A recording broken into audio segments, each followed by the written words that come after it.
உங்க சப்கான்ஷியஸ் மைண்ட்ல ஒரு விஷயத்த ரொம்ப ஈஸியா பதிய வைக்கிறதுக்கு 3 பவர்ஃபுல்லான technique. First alpha state, second visualisation, third gratitude. Alpha ஸ்டேட்ங்கிறது நம்ம தூங்கி எந்திரிச்ச உடனே இருக்கிற 10லிருந்து 15 நிமிஷம். அதே மாதிரி தூங்க போறதுக்கு முன்னாடி இருக்கிற ஒரு 10 நிமிஷம். இந்த டைம்ல நம்ம ஒரு பாதி தூக்க கலக்கத்துல இருப்போம்ல, இதுதான் ஆல்ஃபா ஸ்டேட். இந்த டைம்ல உங்களோட ஆழ் மனசோட கேட் ஓப்பன்ல இருக்கும். நீங்க எந்த விஷயத்த பதிய வைக்கணும்னு நினைக்கிறீங்களோ, அந்த விஷயத்த இந்த டைம்ல ட்ரை பண்ணீங்கன்னா, ரொம்ப ஈஸியா பதிய வச்சிரலாம். Second visualisation. நீங்க எந்த விஷயத்த உங்கனால காட்சிப்படுத்த முடியுதோ, அந்த விஷயத்த உங்கனால ஈஸியா உங்க லைஃப்ல கொண்டுட்டு வர முடியும். எக்ஸாம்பிள்க்கு நீங்க ஒரு மெடல் ஜெயிக்கணும்னு ஆசைப்படுறீங்கன்னா, ஆல்ரெடி ஜெயிச்ச மாரி விஷுவலைஸ் பண்ணுங்க.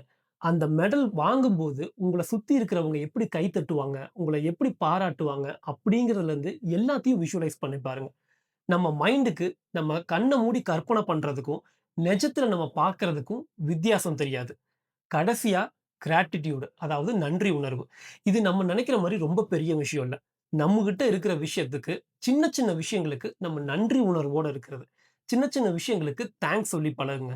இந்த 3 டெக்னிக்க ட்ரை பண்ணி பாருங்க. இது ரொம்ப ரொம்ப பவர்ஃபுல்லான டெக்னிக்.